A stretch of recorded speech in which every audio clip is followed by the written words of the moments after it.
Good morning, Redeemer family. I hope today finds you resting in the Lord.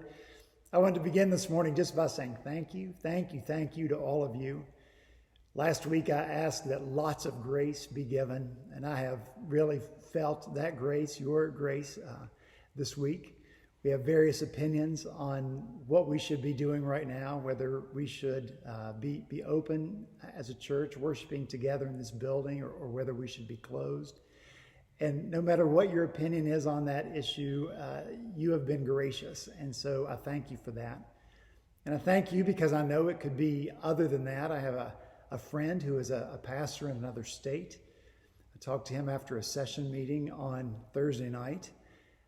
And the debate was about what to do, whether to follow the dictates of the governor or not. And there were various opinions. And some elders were very much about wearing masks. Another elder said that he refused to wear a mask, and if the session dictated that anyone must wear one, that he would resign from being an elder.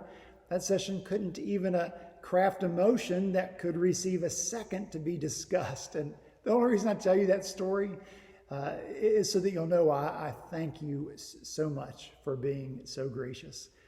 We do believe that this is the best course for these days. We have the same goals. Our goals continue to be, we want to love the Lord well, we want to love one another well, and we want to love our neighbors well. And we believe this is the best way to achieve that. So let's continue to be patient. I will say this, that the longer we're closed, the more it feels like we don't have a church at all. And that's a discouraging thing. Even the weeks that we were together, so few people were here, it was a little bit strange.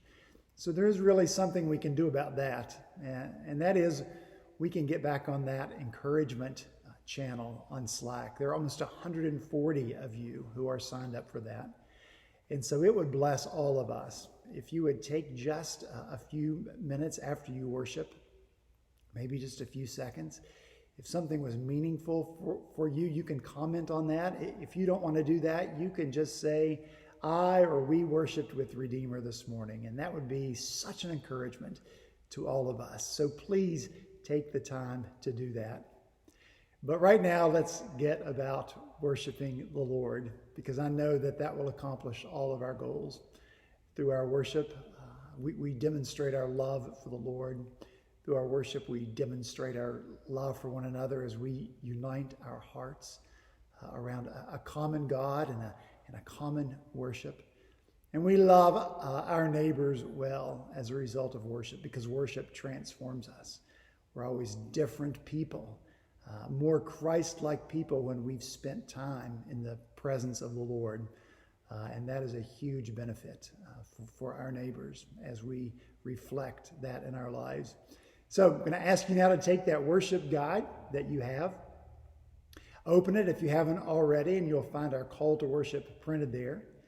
If you would like to stand, be wonderful to stand in honor of the Lord as he calls us to worship from his word. This morning's call to worship is from Psalm 5. It's taken from verses 7 through 12. So let's begin our worship by reading in unison from the word of the Lord. I, through the abundance of your steadfast love, will enter your house. I will bow down toward your holy temple in the fear of you. Lead me, O Lord, in your righteousness because of my enemies. Make your way straight before me. Let all who take refuge in you rejoice. Let them ever sing for joy and spread your protection over them, that those who love your name may exult in you. For you bless the righteous, O Lord. You cover him with favor as with a child. I pray that the Lord's favor will be upon you now as you continue in the worship of our one and only true and living God. Lord, bless your worship.